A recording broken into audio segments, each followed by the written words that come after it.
I work as in-house legal counsel at a medium-sized, pretty profitable real estate company based in the Southeast. I've been an attorney for nearly 10 years, and the closest I've come to a courtroom is when I go to the courthouse to do land title searches. I've been married for 8 years, and we have a 4-year-old little boy. I say all this to you so you have some idea that I have a good but pretty ordinary life. I don't have strange hobbies or friends. I don't typically go outside the normal boundaries of my day-to-day existence to meet odd people or experience dangerous things. But last Tuesday, I woke up to a strange text message. My alarm was set for 7 a.m., but my phone buzzed at 6:40, and it stirred me out of sleep enough that I checked it. It said, "You saw something you shouldn't have." Being half asleep, I kind of stared at it for a minute, trying to figure out what I had seen before the overall weirdness of the message dawned on me. First of all, the sender was blank. No name, no number, no symbols, no indication that there were blank spaces like someone had hit a spacebar repeatedly, and it had taken the input as characters. I couldn't even highlight anything in the sender space. Second, the font on the message was different. Not like a different font than normal, but there were several letters that shifted noticeably higher or lower than the letters around them in a given word. Third, I haven't seen anything.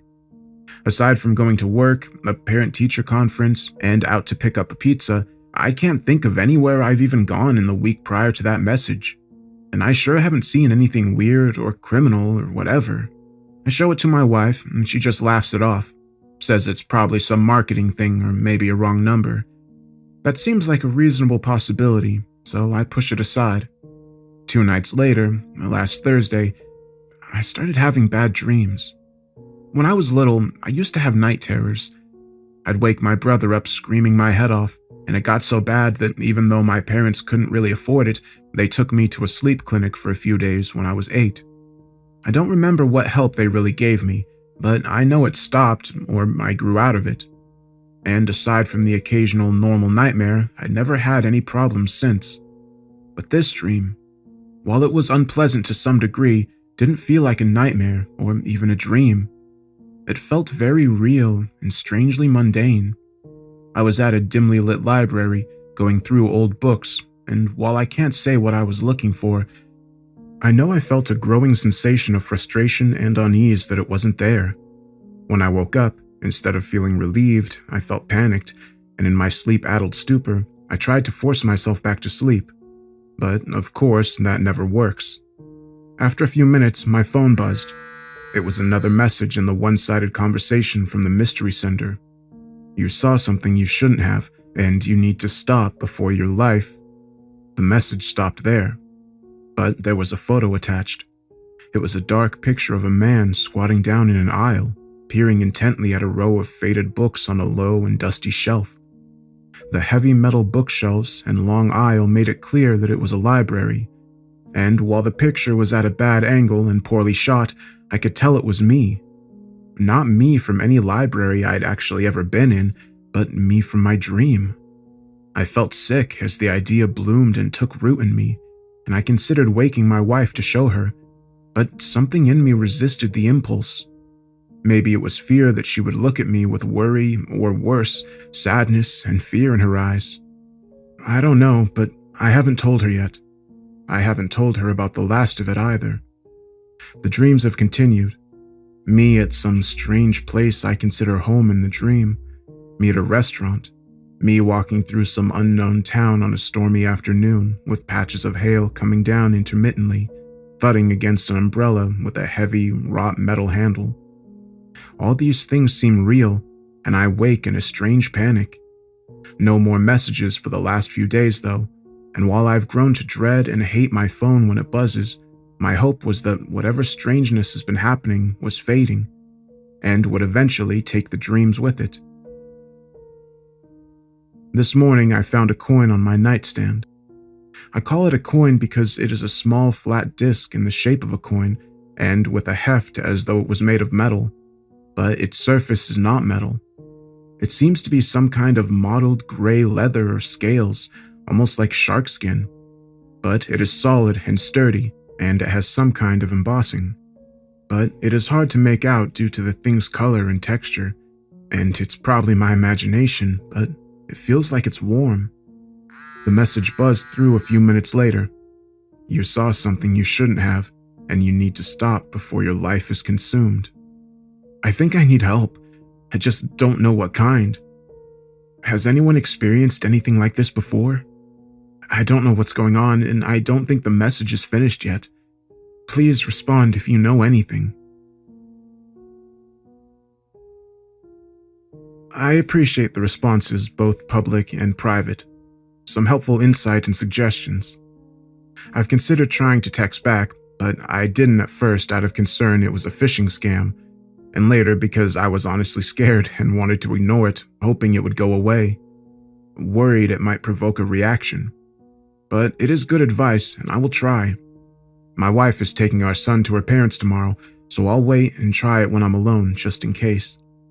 I do know I'm not imagining the text, though. Both my wife and a guy I'm friends with at work read them too. I haven't shown them the coin yet.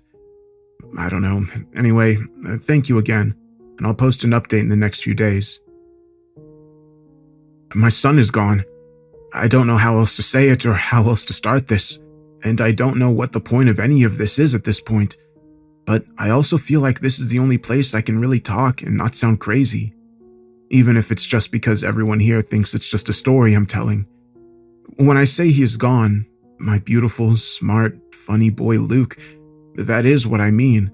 Not kidnapped, not run off, not missing. As far as I can tell, he has been obliterated from this world entirely. After my first post the other day, I took to heart some advice I received and decided I would try responding to the text messages. I was going to wait until Thursday because I knew my wife and son would be leaving to spend a few days with her parents. Not because of all of this, you understand, just a visit that's been planned for the past few months. The trip is 5 hours and to another state, so it doesn't happen often, but I saw no reason for them not to go this time, especially when no strangeness had seemed to touch them yet, and I was about to do something that might provoke some unknown response. So, yesterday morning, I woke up at 6:30, thinking I'd get up early and have breakfast with them before I went to work, as they would have already left before I got home that night, and I wouldn't see them until Sunday. When I stepped out of our bedroom, I saw Luke's door closed. This was strange because we never close that door so that we can hear him and keep a better eye on him, but I figured he'd just shut it and was either playing or still asleep. I knocked and then opened the door, but it wasn't his room. It was the same room, but with no sight of Luke in it. Where his bed had been, there was an elliptical machine with clothes hanging off of it. Instead of a collection of army men and tanks on the floor, there were boxes of books and an old TV. The room was not full, but there was no sign of recent movement of objects to or from the room. I even thought and looked at the walls for thumbtack holes where Luke's posters had been hung, but the walls were unmarked and covered with old, faded paint. You need to understand that 2 weeks ago I would have left the room immediately, assuming I had made a mistake or was going crazy, and would have sought the right room or some kind of help. But now, I'm already fearful I'm going insane or that something large and terrible is coming for me. I take more care to look and consider, to see if reality is consistent with what I'm perceiving. So it was only after I went through the room thoroughly and found no sign of my boy that I checked the others. And it was only after I searched everywhere upstairs that I began looking for my wife. It seems odd to me in retrospect that I didn't think she would be gone too. Maybe I had some dim, animal sense of her presence in the house, or maybe I was just too overwhelmed to process any more at the moment. In any case, there she was, eating a bowl of cereal at the bar that divides our kitchen and living room. She gave me a sleepy smile at first, but it quickly faded as she saw my expression and heard what I was saying. "Where's Luke?" Who? Luke? I tried to keep my voice even, but I could hear my fear and rage creeping in. "Luke, our son, where is he? What happened to his room? Why are you looking confused?" I swear she looked genuinely concerned as she stood up and came towards me. Honey, you need to calm down. I think you had another weird dream. One where we had a child, I guess? We don't have any children. At least, not yet. I was already shaking my head as she spoke. No, you're lying. You're under someone's control. We have a child. His name is Luke. He's going to be 5 in June. I started crying at that point, and when she reached out to hold me, I didn't pull away. We kept talking for the next couple of hours, during which she showed me photo albums, social media, emails that all either contained no trace of Luke or actual references to us not having kids yet. I agreed to go to a psychologist immediately, and my wife began making calls. But the quickest I could be seen on a non-emergency basis was this coming Monday. And I got her to agree that making this an emergency was jumping the gun, especially with what it could do to my career or bar license. She said she needed to go into town in the afternoon, and I told her to go, that I was okay, that it was probably just stress and bad dreams. In truth, I needed her to go, so I had time for what I needed to do. It may be that I'm crazy, but I just like to be sure before I commit to that path. If I got medicated or worse, committed, it may be too late. So she leaves, me waving and assuring her I'll stay right there. And 10 minutes later, I'm in my car. I'd like to say that I lied to her to protect her, and that is true, but it isn't the whole truth. I also didn't trust her entirely, and I wanted to verify Luke's existence without her. So I headed to his school. I talk first to his teacher and then the administration. I do it in that order intentionally because I know I'll never get to talk to the teacher if I've already been asking strange questions at the office. I try to ask my questions calmly and with some subtlety, but that's hard to pull off when you're asking about a child that has either been erased or never existed. Both the teacher and the office said Luke was never at the school. They also acted like they didn't even know me, when I have memories of going to the open house, 2 conferences, and the Christmas program.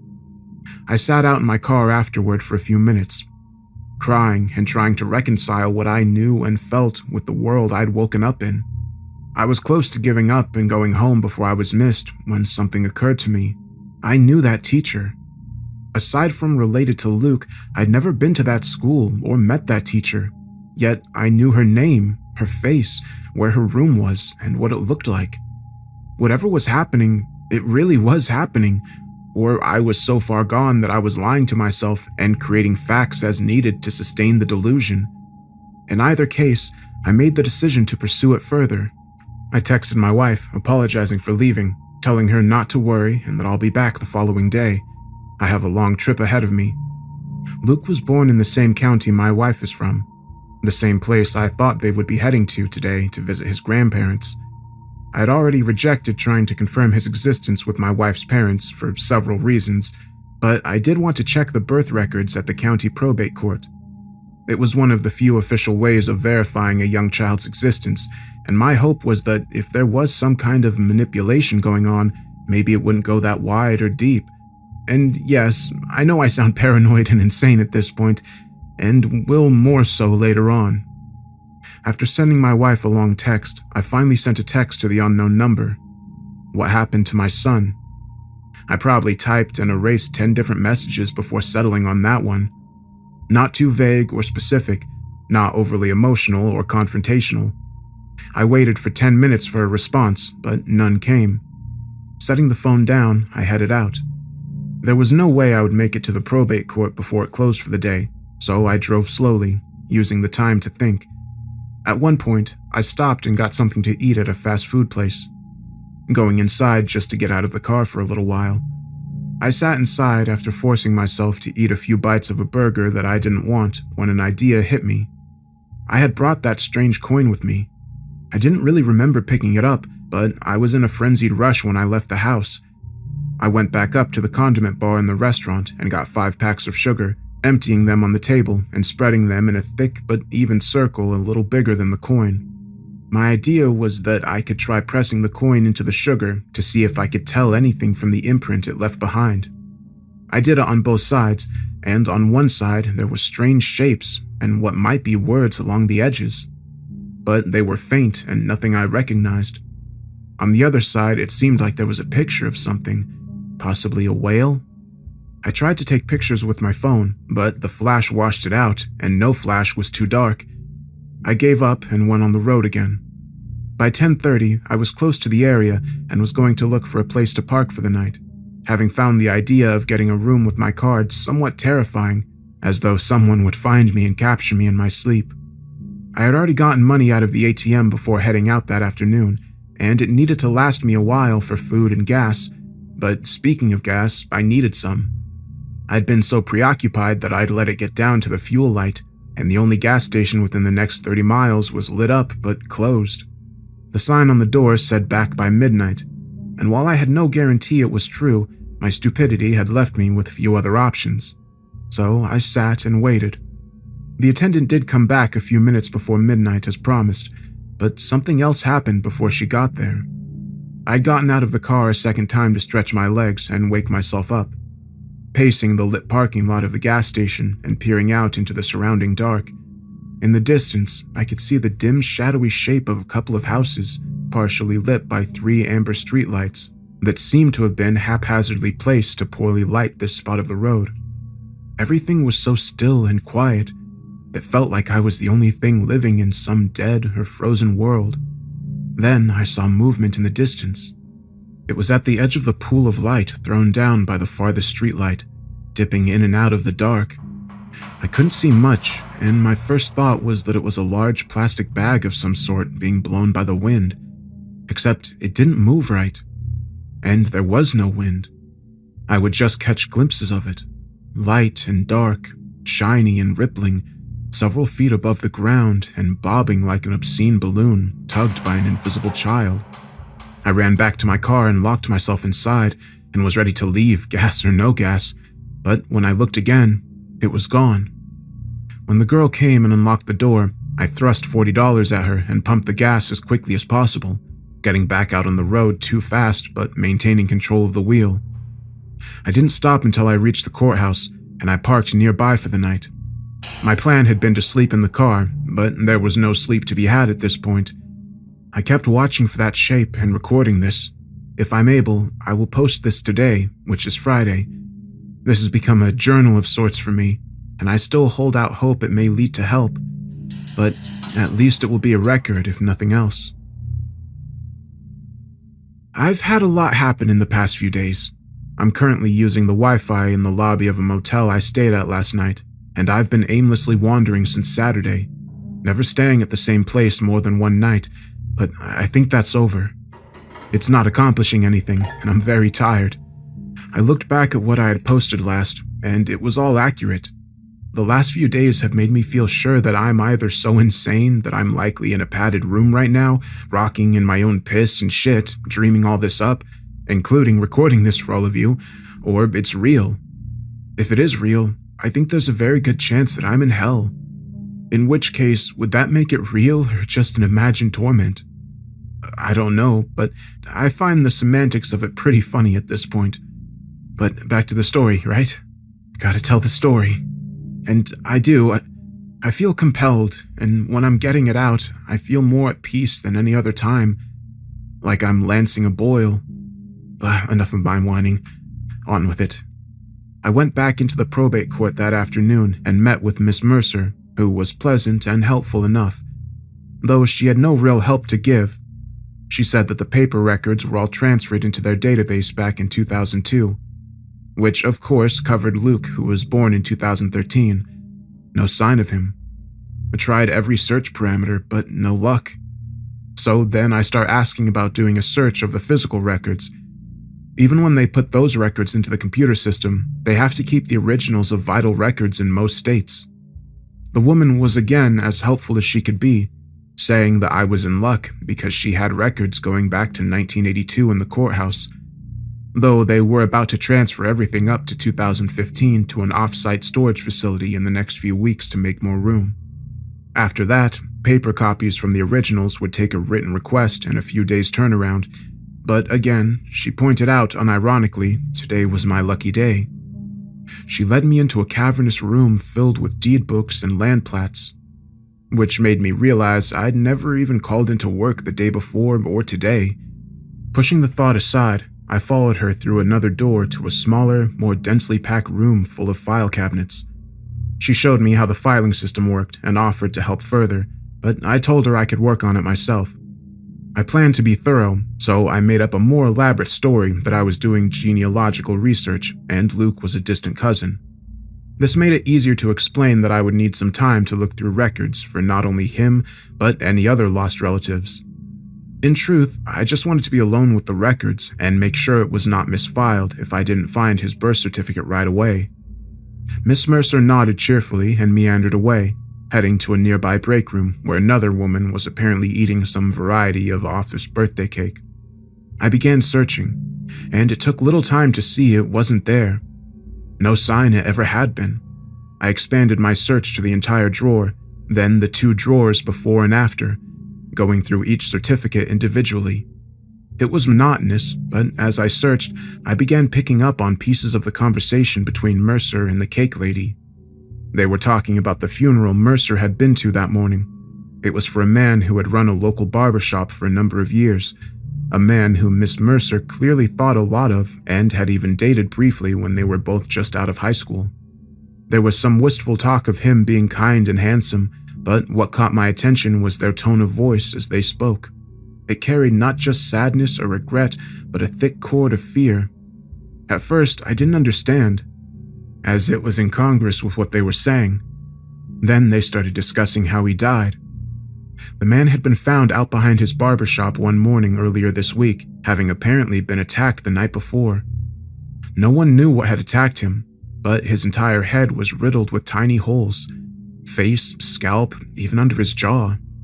The cake woman, whose brother was apparently the local coroner, said that they were like teeth marks, but long needle teeth, and from all angles, and from nothing he had ever seen. In any case, the damage done had been extensive. His head had been crushed and punctured severely, and this last part had not been discussed publicly. While the injuries would have killed him, he had actually died fairly slowly from suffocation, possibly while still being bitten. At that time, the woman looked out at me, and I realized I had stopped sneaking glances and was just staring at them. I smiled and nodded, pretending to go back to my search, but after whispering to each other for a moment, they headed back up to the front. After they were gone, I pushed the story from my mind and headed back into the drawers.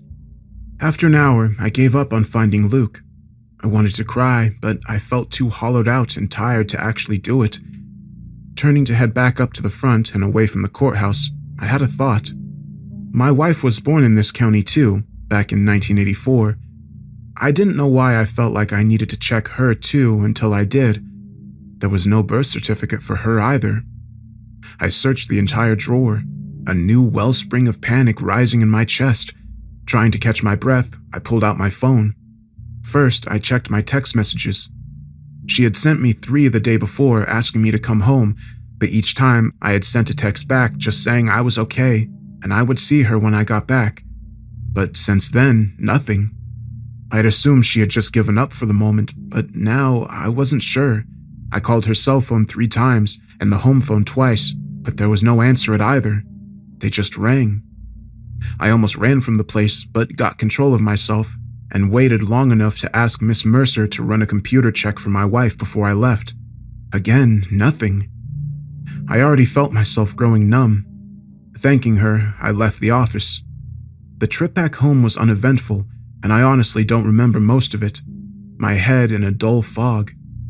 I felt like I was waiting to read the report saying I had terminal cancer after the doctor had already given me the bad news. My wife was gone. Anything further was just going to be confirmation. I pulled up at the house and felt a rueful lack of surprise that there was no sign of my wife's car. My key worked. The house was still mine apparently. But there was no sign of my family or their belongings. I checked the house thoroughly, more out of some need for completeness than out of any real hope, and found nothing. 2 hours later, exhausted in every sense, I passed out on the sofa. I found myself in another one of those 2 real dreams. I was walking down a dark alleyway in some unknown, rain-soaked city, my face cold as wind whipped past me, bringing with it the spicy scent of old decay. I was headed towards the bright spot in the alley, a neon sign hanging above a door that appeared to belong to some kind of bar or club. There was a bouncer at the door, a thick-necked man with a collapsible baton held casually in his meaty left hand. Without thinking about it, I pulled a coin from my pocket, holding it in my palm for him to see. It was the strange coin I had found, or its twin. In the dream, I saw and felt it pulse and shift on my palm slightly. Though my dream self did not scream or throw it away, after a moment of studying it, the bouncer nodded and let me pass through the door. I woke up suddenly at that point, and I saw it was still dark. My phone had gone dead, but after charging it for a few minutes, it told me it was actually Saturday night around 9 p.m. I'd slept for over 20 hours. There were no missed calls or texts, and no signs of anyone coming in while I was out. I was alone. I took a shower, hoping it might clear my head and tired of my growing old sweat stink. I was still numb, but I could tell that I hadn't eaten in over a day, and so I microwaved some soup and sipped on it as I looked out the French doors that went to our back patio and the yard beyond. I stood there staring for a few moments before I saw the thing floating there. It was the same thing I had seen at the gas station, or something like it. There was very little moonlight that night, but we have a security pole light that illuminates the backyard very well. I could see the thing coming toward me slowly, still 30 yards out, but slowly undulating back and forth as it lazily crossed the distance. I've thought a lot about how to describe this thing, and I still don't know. In some ways, it reminds me of a giant pale jellyfish. In other ways, it looks like a semi-opaque dry cleaning bag given obscene life. If it has a head, it is the roundish mass that moves it forward, a ball of pale and largely translucent flesh that floats in the air. At the center of this mound is a writhing ball of darkness. It reminded me of pictures I had seen of a ball of snakes mating. If this thing has a center, a nucleus, a face, this cancerous core is it. But that is not the entirety of it. Trailing back from it, partially hanging, partially floating by some unknown suspension, are more long strands of the same pale, glistening meat. Like a comet's tail, it slowly follows behind the mound, shifting on unknown currents as smaller strands occasionally dart out as though tasting the air. I stared at it for at least 10 seconds before I was able to move. I found myself wondering if it might be filled with long, needle teeth. Then I ran. It was moving extremely slowly towards the house, so I took half a minute to put on shoes, grab my wallet, phone, and keys, and get my jacket from where I had dropped it when I came home the day before. Then I was out the door, in my car, and heading away. I looked in my rearview mirror, but I never saw it follow. That was 5 days ago. I've been running ever since, motel to motel, having given up any pretense of not using cards or worrying about being tracked, just trying to stay away from whatever that thing was, whatever it might want. I called my job once, and to my lack of surprise, they didn't know who I was, yet my card still worked. All my online accounts, everything that does not rely on people seems to be purring along just fine. I've been largely on autopilot these past few days, but that changed last night. I saw it again, outside my motel, only for a moment, and it didn't come closer. But I knew that it knew I was there just the same. So I give up. I'm going home. It'll either get me or it won't, or maybe I'll go ahead and kill myself if I can get up the stomach to do it. Actually, it'll probably depend on how scared I get, because despite everything, despite feeling utterly used and hollowed out, I'm still terrified. This will probably be my last entry. If I survive somehow, I'll post again. If I don't, well, you'll know. Thanks for listening to all this.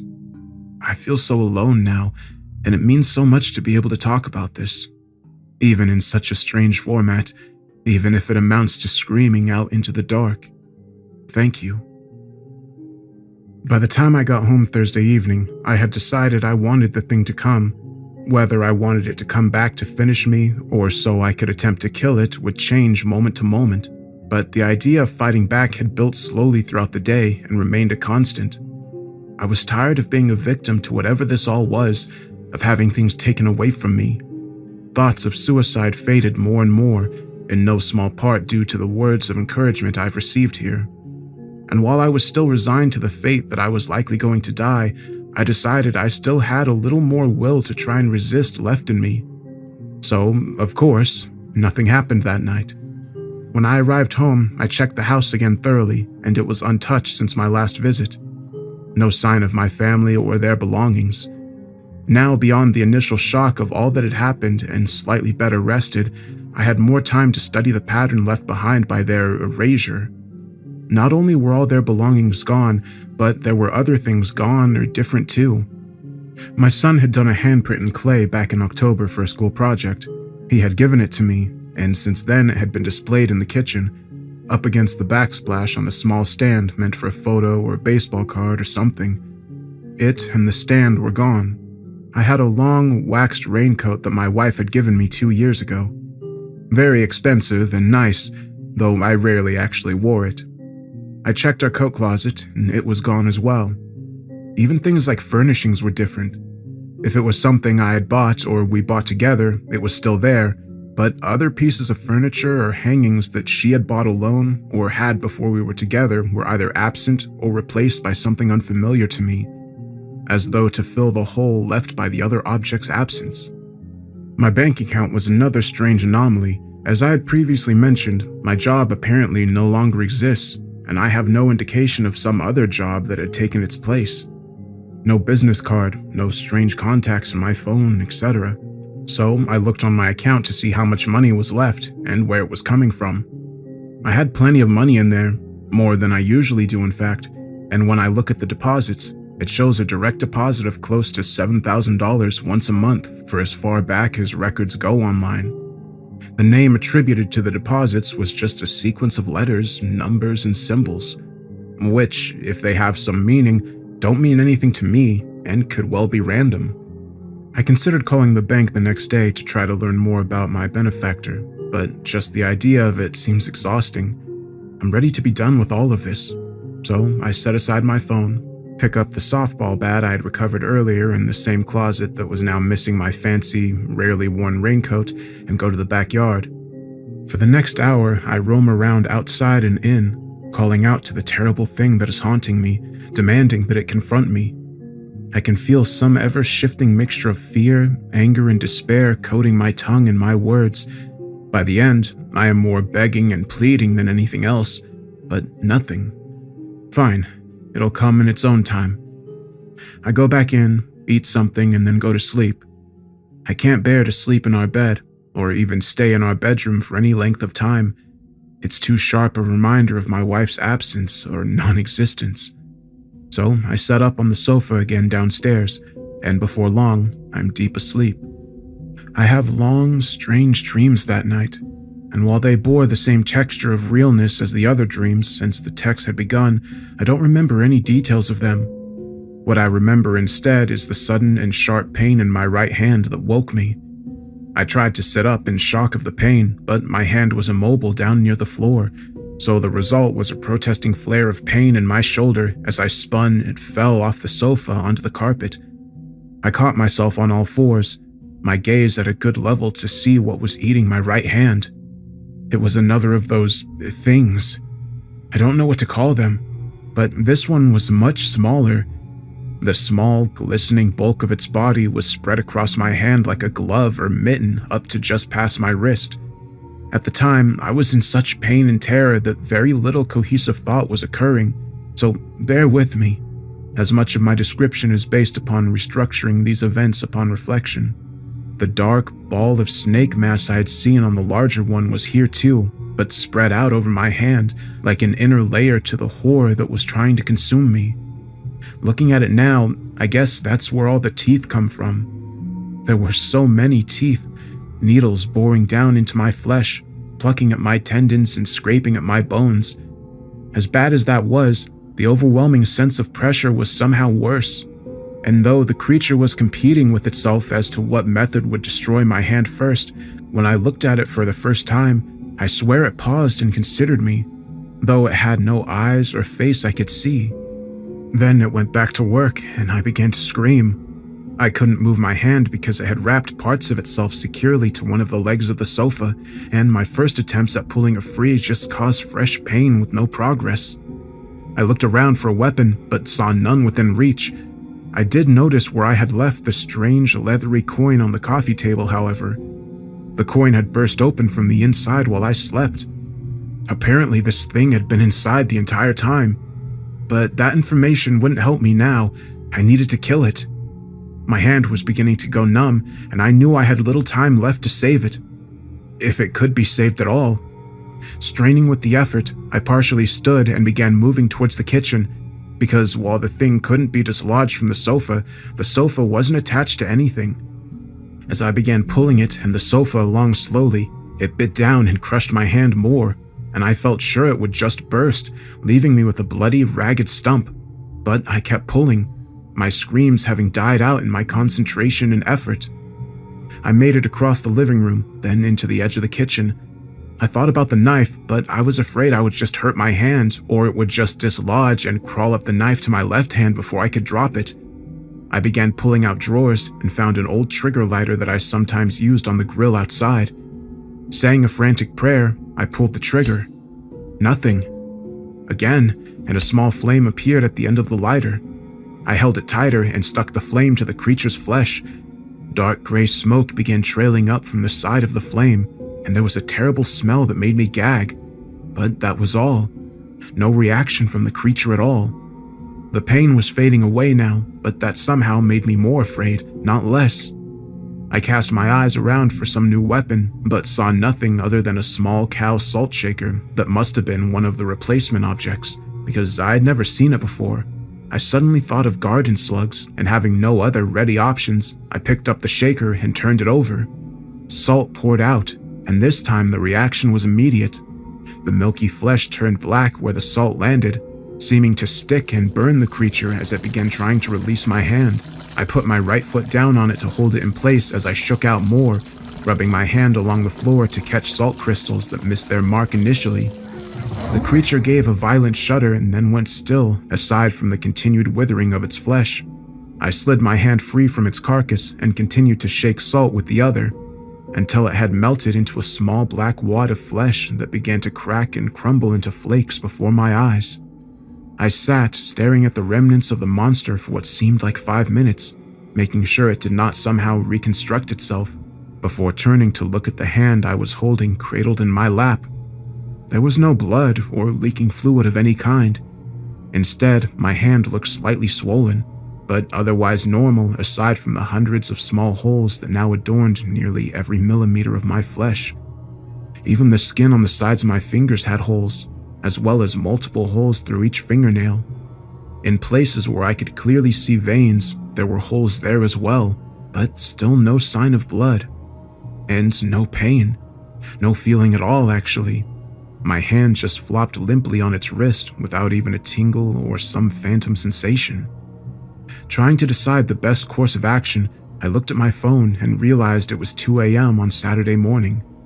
I had been asleep for close to 30 hours. I considered going to the emergency room for a moment, but hesitated. I knew in the state I was in, I would likely seem strange at best and totally insane at worst, and for the moment I seemed okay physically, unless it had injected me with some poison, which a hospital likely couldn't help anyway. Ultimately, I decided to just go to the doctor the next day unless things got worse. While I slept no more that night, my hand stayed the same and nothing else happened. This morning I went to the doctor. Since it was Saturday, I wound up having to go to an emergency wound clinic across town instead of my normal doctor. If I have a normal doctor anymore. But apparently my insurance card still works, and within half an hour I was back in a room getting examined. The doctor on call was a pleasant young woman who seemed very knowledgeable, but was also very curious about how the injury occurred. Rather than try to make up some elaborate lie that would probably seem implausible, I just told her that I didn't know, that I woke up outside my house and my hand was just like that. This led her to check to see if I had some head injury or blood pressure spike that had caused me to pass out. But ultimately, she couldn't say much beyond that it appeared I had severe nerve damage, which she called neurotmesis. Based on my clinical signs and the wounds I had, she took x-rays, and she saw a small fracture in my ring finger that she splinted, but she said that anything more in depth would need to be done at a hospital. I told her I didn't think I needed a hospital, but I would follow up with my doctor soon. She protested, suggesting that such a strange and severe injury should be checked more thoroughly than she could accomplish at the clinic, and right away. I thanked her and left. I drove home, trying to avoid looking at my right hand, both because it looked disgusting and because it was a constant reminder of the night before. When I got inside, I wrapped it in a bandage, not because it needed it, but just to avoid looking at the pockmarked skin. My goal had been to stay away most of the day, monitoring my hand and watching out for another attack. In spite of myself, by noon I had fallen into a deep, dreamless sleep. When I woke, my nose was assaulted by a terrible, rotten stench.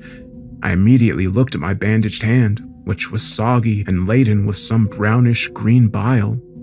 Stifling a retch, I ran to the kitchen sink and pulled off the wrappings, running my hand